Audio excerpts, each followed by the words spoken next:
All right, now listen, we about to play a game of basketball. We're going all the way through, and I got my two team captains right here. Look, LeBron James, look, Vince Carter. Now listen, y'all team captains, right? So y'all have to get ready to pick your team. Let's go, one start. Tell me who you got. Pick your first team, go. Boom, boom. Boom, it's gonna be a good matchup. It's gonna be a good matchup. This is gonna be a good matchup. You know who's Jason? I don't want him.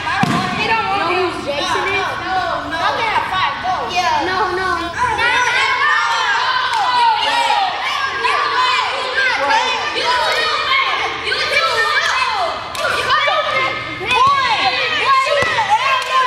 Now, hey, wait a minute. Calm down. What's going on, little man? What's wrong?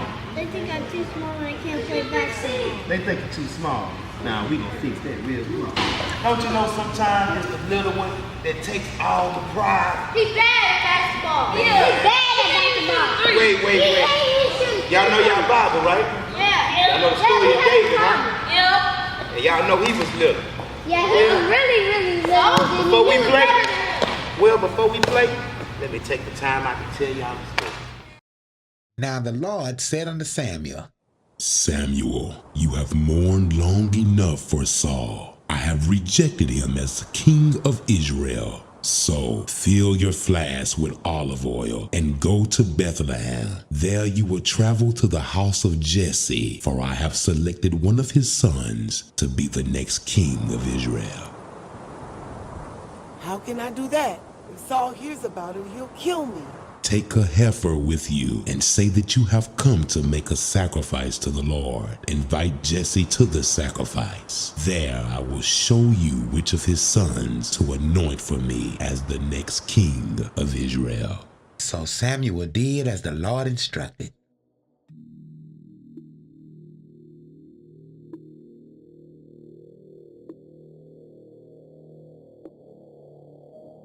Surely this is the Lord's anointed. Yeah.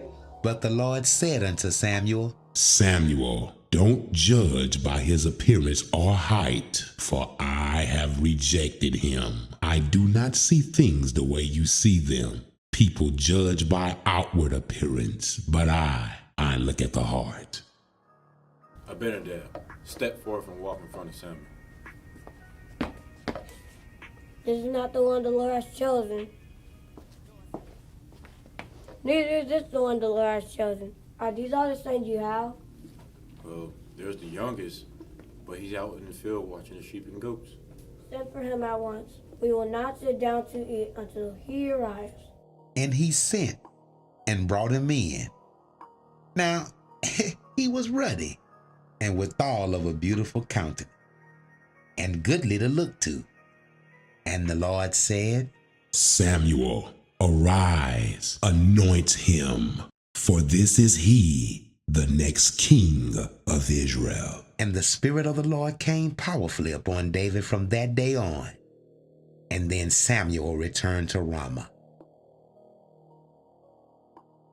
Now Jesse's 3 oldest sons, Eliab, Abinadab, and Shimei, had already joined Saul's army to fight the Philistine. But David went back and forth so he could help his father with the sheep in Bethlehem. For 40 days, every morning and evening, the Philistine champion strutted in front of the Israelite army. He was over 9 feet tall, bronze helmet, and his bronze coat of mail weighed 125 pounds. He also wore bronze leg armor, and he carried a bronze javelin on his shoulder. The shaft of his spear was as heavy and thick as a weaver's beam, tipped with an iron spearhead that weighed 15 pounds. His armor-bearer walked ahead of him carrying a shield. When Saul and the Israelites heard this, they were terrified and deeply shaken. So David left the sheep with another shepherd and set out early the next morning with the gifts, as Jesse had directed him. How are we gonna kill this giant? We need to chop his arms off and his legs. Yeah. He's coming!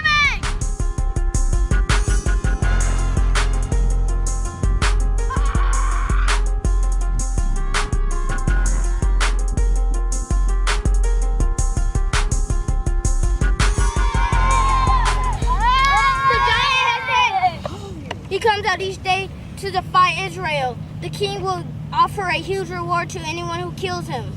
What will the king give him? He'll give him a wife and give his family free taxes. What are you doing around here anyway? I know. What about the few sheep you're supposed to be taking care of? I know about your pride and deceit. You want to see the battle. What did I do now? I was only asking a question. He walked over to some others and asked them the same thing and received the same answer. Then David's question was reported to King Saul, and the king sent for him.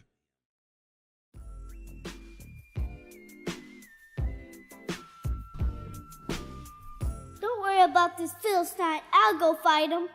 Don't be ridiculous. There is no way you can fight this Philistine and possibly win. You're just a boy. He's been a man of war since his youth. I've been taking care of my father's sheep and goats. When a bear or a lion comes to steal a lamb from the flock, I go after it with a club and I club it to death. I've done this to both lions and bears, and the Lord who saved me from that lion will save me from this pagan Philistine. All right, go ahead. May the Lord be with you. Deeternal, call me 240. Prophet spit on how the name of the good Lord. In a new story, yeah, truth is born. We ready with the weapons of the new army. Be strong in the Lord that is mighty power. Put it on the full armor of God. Cleanse the water to the end with my father. I'ma praise every day. He forgive me for all the stupid as I did. I was living in sin, but I had him within and just needed to listen. Feeding my spirit decisions, then it cleanse it. Now I got some guidance. Everyone denied me. Everything I've been through, I'm testifying. I was in the pit with the war rage of lions. He saved me from all that. How could I deny? Tell them they was fall back, and it worth trying. You ain't getting enough of my mind, I'm protected by the... I can't go on these. These are too heavy. May the Lord be with you. Saving them all. Come on, come on, come on, come on, come on, come on, come on, come on, come on, Banana clip, why you boys so violent? Cuff you up and lock you down. Hush my fan, you quiet. Trying to live that gangster life. Really, you ain't bout it. I'm go on when you walk ready. Demon slayer on the front line when you walk ready. Ain't no need for no crime when you. Am I a dog that you come at me with a stick? Come over here and I'll give your flesh to the birds and wild animals. You come to me with sword and spear and javelin, but I come to you in the name of the Lord. Once I defeat you with this tiny little rock, everyone will know this is the Lord's battle. Reaching into his shepherd's bag and taking out a stone, he hurled it with his sling and hit the Philistine in the forehead. The stone sank in, and Goliath stumbled and fell face down on the ground. So David triumphed over the Philistine with only a sling and a stone, for he had no sword. Then David ran over and pulled Goliath's sword from his sheath, and David used it to kill him and cut off the head of the uncircumcised Philistine.